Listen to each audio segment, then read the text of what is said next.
کرتے ہیں. میرے پاس ایک خاتون آئی, کہنے لگی کہ 50,000 روپیہ قرض لیا تھا تو سود پہ لیا تھا میں نے, اب 1.5 لاکھ روپیہ ہو گیا ہے, تو وہ وعدہ آ گیا تو میں دے نہیں پا رہی. تو ساتھ اس کا بچہ تھا اور وہ ٹانگوں سے معذور تھا, وہ منظر مجھے نہیں بھولتا. تو کہنے لگی کہ آپ کسی کو بھیجیں اور دیکھیں ہمارے دروازے پہ وہ کھڑے ہوئے ہیں. کتنے صفاق لوگ ہیں, تو آپ نے کسی مجبوری کے تحت لیا ہوگا. تو کہنے لگی ہاں میں نے بیٹی کی شادی کرنی تھی, لوگوں کے گھروں کے برتن مانج کے میں نے کوئی جہیز کی چیزیں بنا لی تھی, لیکن وہ کہنے لگے 100 آدمی لے کے آئیں گے بارات میں, تو اس وجہ سے مجھے یہ قرض اٹھانا پڑا, باقی تو میں نے تیاری کر لی تھی. تو میں نے کہا آپ اپنے رشتہ داروں میں شادی کر لیتے جن کو آپ کا احساس ہوتا. تو اس نے مجھے کہا کہ جو بارات لے کے آیا وہ میرا سکا بھائی تھا. سکا بھائی اپنی اس بہن کے گھر اپنے بیٹے کو بیانے آ رہا ہے جس کا شوہر گھر کے برتن بھی بیچ کے نشہ کر لیتا ہے, اور وہ لوگوں کے گھروں کے برتن مانج رہی ہے, اور وہ بھی کہہ رہا ہے میں 100 کا لشکر لے کے حملہ آور ہونا ہے. اسے نہ شرم آئی نہ حیا آیا, اور اس نے لوگوں کے جو ہے وہ برتن مانج کر کے جہیز بنایا, پھر سود پر رقم اٹھائی, اور پھر اس نے ان کی 100 کے لشکر کی دعوت کی, اور وہ سمجھتا ہوگا کہ میں اپنی عزت بنا لی ہے. اور میاں تو 3 بندے لے کے آ جاتا اور کہتا کہ ہم کھانا کھا کے آئیں گے, آپ کے گھر سے چائے پیئیں گے. عرش کا رب اتنا راضی ہوتا کہ تجھے اتنا نوازتا کہ تجھے کوئی کمی باقی نہ رہتی. لیکن غریب بھی غریب پہ ظلم کر رہا ہے, امیر بھی امیر پہ ظلم کر رہا ہے. تو یہ رسمیں ختم ہونی چاہیے, اور یہ دنیا میں کسی خطے میں یہ بیماری نہیں ہے سوائے بر صغیر کے.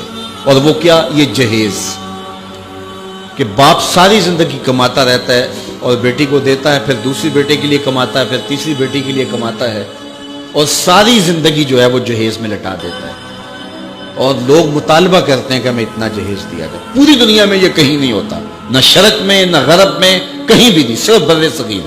اور یہ ایک ہندوانہ رسم ہے, اور اس رسم کو ہم سینے سے لگایا ہوا ہے, اور اس پر اتنی سختی سے پابند ہے کہ دیکھا جاتا ہے کہ یہ چیز بھی ہونی چاہیے, یہ چیز بھی ہونی چاہیے, یہ بھی چیز ہونی چاہیے.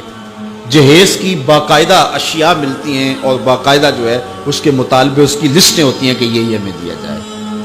بھلا کوئی جہیز سے بھی امیر ہوا ہے اور اس کے مسائل دور ہوئے ہیں؟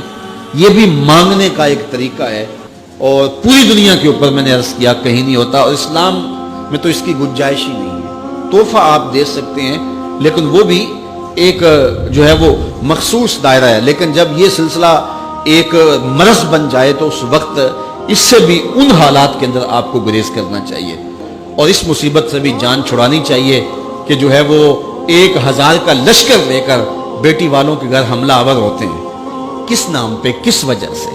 اور وہ لوگوں سے قرض اٹھاتے پھرتے ہیں. اور اس کے لیے ظاہر ہے جو بیٹیوں کے ماں باپ ہیں ان کے لیے اس کے خلاف جہاد کرنا بہت مشکل ہوگا.